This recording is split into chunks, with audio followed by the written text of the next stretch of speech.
그리고 많이들 요즘 논의되는 것처럼 로봇 관련 보험, 그리고 얼마 전 뭐 제가 아는 지인을 만났더니 그분의 이제 말씀입니다. 예를 들면 김환기 작가의 최근 이제 가장 우리나라 고가 경매품이 김환기 작가의 고요라는 그림인 것 같은데 한 65억 정도 경매가 된 것 같습니다. 그럼 김환기 작가의 그림을 한 100명이 공동 소유할 수 있는 거 아니냐? 옛날에는 어려웠습니다. 왜냐하면 옛날에는 100명이 공동 소유했을 때 그럼 그거 어떻게 하느냐? 근데 그 미술품이라는 거는 투자의 상품 대상이기도 하지만 컨섬션 구신 성격도 있거든요. 소비재의 성격도 있습니다. 옛날에는 100명이 공동 소유하면 그건 어떻게 할 거냐? 예를 들어서 그 중에 한 명이 그림 가지고 도망가면 어떻게 할 거냐? 뭐 여러 가지 이슈가 등장을 했었는데 지금 이제 테크놀로지가 발전을 하고 그림에 그런 추적 장치를 붙인다든지 할 경우 얼마든지 그 그림을 100명이 1년에 예를 들어 3일씩, 그래서 그런 65억짜리 그림을 예를 들어 저희 집에 한 3일 정도 걸어놓을 수 있다. 그러니까 상당히 제 생각엔 가치가 있는 일인 것 같은 생각이 듭니다. 그러면 그런 일종의 조금 더 공유 경제에 근접하는 경제 활동을 서포트하는 보험 스트럭처는 어떻게 될 거냐? 뭐 이런 것들도 지금 굉장히 중요한 이슈로 등장을 할 것 같다고 생각을 하고 있습니다. 예금 대출은 뭐 지금 이미 이제 금융회사가 제공하는 가장 중요한 기능 중에 하나가 신뢰입니다. 그래서 트러스트를 기반으로 예금자로부터 예금을 받고 트러스트의 방화벽을 쳐놓고 그것을 금융회사가 알아서 대출을 해주는 기능인데, 데이터가 풍부해지면서 그리고 여러 가지 테크놀로지가 발달을 해서 플랫폼 기반 거래가 가능을 해지면서 그러면 이런 금융회사를 거치지 않고 직접 거래할 수는 없겠느냐? 뭐 당연히 있겠죠. 물론 얼마나 원활히 될 것이냐, 이것에 대한 규제가 어떻게 될 거냐 하는 거에 따라서 방향이 많이 달라지겠지만 가능하고, 이미 P2P라든지 크라우드 펀딩이라든지 이런 것들이 이제 거기에 따른 시도다라고 생각을 하고, 이 부분은 데이터가 이제 데이터의 이 양이 점점 많아지고 그러면서 기조연설에서 잠깐 언급된 정보의 비대칭, 어시메트리 인포메이션 문제가 많이 완화되면서 훨씬 더 보편화될 거다라고 생각을 하고, 또 우리나라의 경우에는 지금 가장 큰 문제 중에 하나가 우리나라뿐 아니고 다른 나라들도 정도의 차이는 있지만 비슷한 문제인데, 왜 중금리 시장이 없느냐 하는 얘기입니다. 왜 1금융권에서는 싱글 디짓 인트레스트 레이트를 차지를 하고, 왜 2금융권으로 넘어가면 갑자기 금리가 20% 이상 뛰느냐? 그리고 2금융권을 찾는 사람들은 왜 모든 사람 자기의 구체적인 신용도나 이런 것들과 상관없이 거의 동일한 최고 금리를 물어야 되느냐 하는 게 우리나라 지금 현재 금융 마이크로 스트럭처에서 중요한 이슈 중에 하나인데, 이 역시 데이터 이슈다라고 보여지고 있고요. 물론 데이터뿐 아니고 여러 가지 이제 그 밖의 이슈도 있긴 하지만 가장 중요하게는 데이터 이슈라고 생각을 하고, 그래서 이것 역시 결국 데이터 이 정보량이 많아지면서 이런 부분들을 파고드는 금융회사들이 생겨나게 될 것이고, 이 금융 이제 대출 시장에 있어서 이 이자율 구조도 1금융권 이자 그리고 2금융권 이자도 이렇게 하나에 굉장히 20% 이상 획일적으로 부과하는 금리 시스템으로부터 탈피하게 될 거다라고 보여지고, 이미 이 부분은 국내에 이런 시도를 하는 금융 또는 핀텍 회사들이 지금 출연을 하고 있는 상태입니다. 그러면 은행은 뭐 해야 되느냐? 예금과 대출, 은행은 뭐 해야 되느냐? 참 어려운 질문입니다. 은행은 뭐 해야 되느냐? 일단 리테일 마켓은 이렇게 그냥 다 거의 완전 경쟁에 근접한 쪽으로 가게 되고, 그럼 완전 경쟁이라는 얘기는 뭐 서비스를 하는 건 자유지만 서비스를 했을 때 얻는 수익이나 부가가치가 그만큼 떨어진다는 것을 의미하는데, 이렇게 리테일 마켓이 완전 경쟁에 가까운 쪽으로 갔을 때 은행은 뭐를 해야 하는 것이 적절하겠느냐? 은행이 은행으로서의 존재를 계속 유지하기 위해서 도대체 뭐를 해야 되느냐 하는 부분은 큰 퀘스천 마크긴 한데, 저희들이 생각하기에는 결국 이런 형태로 극도로 디지타이제이션 또는 디지털라이제이션이 되는 상황에서는 결국 부가가치는 아날로그에서 나올 수밖에 없다고 생각을 합니다. 저희는.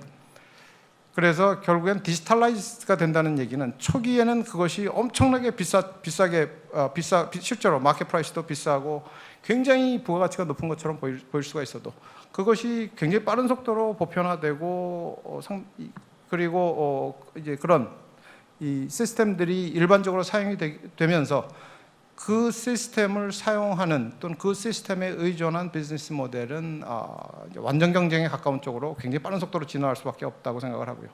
결국에는 쉽게 디지털라이즈 못하는 아날로그 쪽에서 금융회사는 수익 모델을 찾아야 되는 거 아니냐. 그래서 은행 같은 경우에는 거꾸로 결국 관계형 금융이나 이런 기업, 이 개인과의 어떤 하이넷워스와의 이 고액 자산가들과의 관계 또는 기업과의 관계, 이런 관계형 금융에서 수익 모델을 찾고, 물론 그렇다고 해서 리테일 뱅킹을 포기할 필요는 없겠지만 결국에는 아날로그 쪽에서 수익 모델을 찾아 나가야 되는 것이 아닌가, 그렇게 생각을 하고 있고요. 펀딩 말씀드렸고, 투자 자산 이 부분은 가장 많은 불편을 느끼는, 금융 서비스 측면에서 보면 가장 개선될 점이 많은 분야라고 생각을 하는데, 우선 투자 의사결정을 보면 굉장히 어렵습니다. 뭐 어떤 펀드 여러분 가입하려고 보면 과거 수익률이 좋다고 해서 가입을 해보면 미래 수익률은 또 완전히 다르게 나타나고, 또 밸류엘 리스크, 표준 편차, 추적 오차, 막 이상한 이 암호 같은 소리들이 막 등장을 하고, 이런 상황에서 투자에 대한 의사결정을 하라고 그러니까 이게 투자 의사결정을 하지 못하고, 그래서 결국에는 금융회사의 투자 자문을 받게 되는데, 투자 자문하는 분이 과연 투자에 대해서 이런 자문을 할 수 있을 정도로 해박한지, 그리고 능력이 있는지, 그리고 그 사람이 과연 나를 위해서 의사결정을 하는지, 본인을 위해서 의사결정을 하는지도 잘 모르겠고, 이러다 보니까 이쪽은 계속 문제가 생기는 부분인데, 결국 테크놀로지는 이런 문제들을 해결을 해 나가는 방향으로 갈 거라고 생각을 합니다. 예를 들어서 펀드 슈퍼마켓이다. 사실 펀드 슈퍼마켓이라는 개념 자체가 사실 일반 투자자들이 그 굉장히 많은 펀드의 이 리스트를 보고 각각의 펀드의 특성을 보고 펀드를 가입한다. 이거 굉장히 이상적인 상당히 이 개념은 그럴싸하지만 현실적으로 보면 작동을 하기가 굉장히 어렵습니다. 자, 그랬을 때 그럼 쉽고 안전하고 빠르게 의사결정을 할 수 있는 방법이 뭐겠느냐? 그러면 이제 여기에 아마 이제 AI나 이런 것들이 들어오면서 슈퍼마켓이나 이런 인터넷 몰이나 이런 것들이 결국에는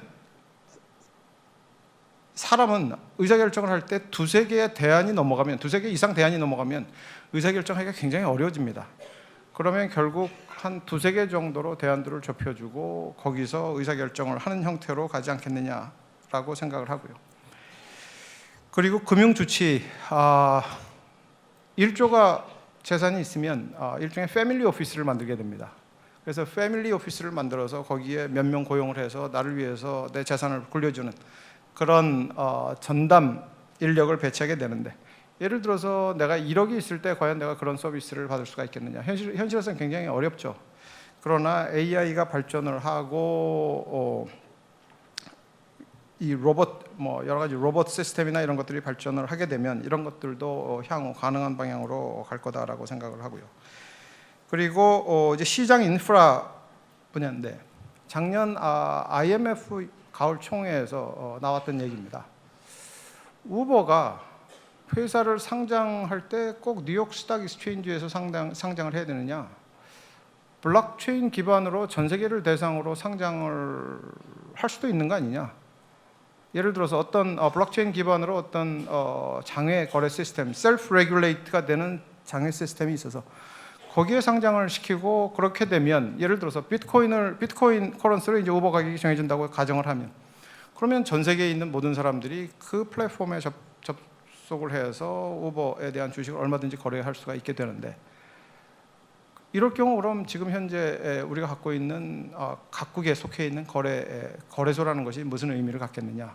그리고 이런 형태의 거래 시스템이 보편화될 경우 이걸 도대체 어떻게 레귤레이트를 해야 되느냐 하는 것들이 이 이슈로 등장을 했던 적이 있었습니다. 그리고 신용 등급, 신용 평점, 이 부분 아마 여러분 다 아시다시피 신용 등급, 신용 평가 시스템이 많은 문제를 가지고 있다고 생각을 하는데, 신용 평가 시스템을 생각을 해보면 거의 100년 된 시스템입니다.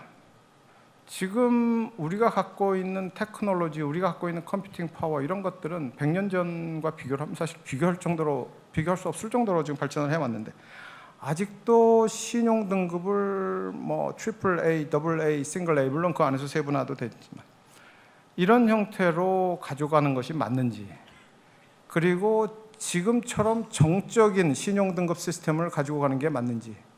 왜냐하면 지금은 이제 우리가 갖고 있는 테크놀로지는 이런 것들을 시장과 얼마든지 리얼타임으로 소통할 수 있는 인프라가 다 갖춰져 있는 상태고, 그리고 얼마든지 다이내믹하게 이것들을 지금보다 훨씬 더 다이내믹하게 조정해 나갈 수 있는 인프라를 다 가지고 있는 상태에서 왜 신용 등급 시스템이나 신용 평점 시스템을 지금처럼 가지고 가야 하느냐 하는 부분은 지속적으로 문제를 제기하고 있는데, 사실 전 세계 어느 나라도 이것들에 대해서 적극적으로 대응을 하지 않고 있는 상황입니다.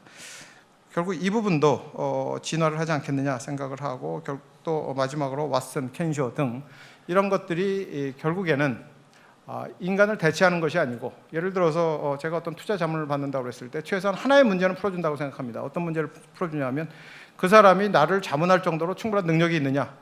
그 사람이 능력이 없으면 그 사람이 갖고 있는 데이터베이스가 능력이 있으면 되는 것이죠.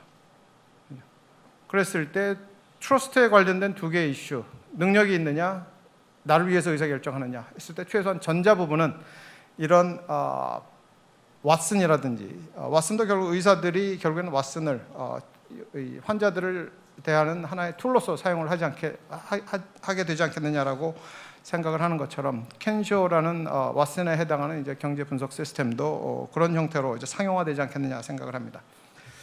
그래서 이 정도가 저희들이 갖고 있는 금융 서비스에 대한 문제 의식이고요. 뭐 이 부분은 제가 시간상 건너뛰고, 이제 결론적으로는 금융의 미래는 누구의 손에 달렸느냐? 결국 규제 당국과 감독 당국의 손에 달렸다고 보여집니다. 왜냐하면 금융산업은 규제 산업입니다.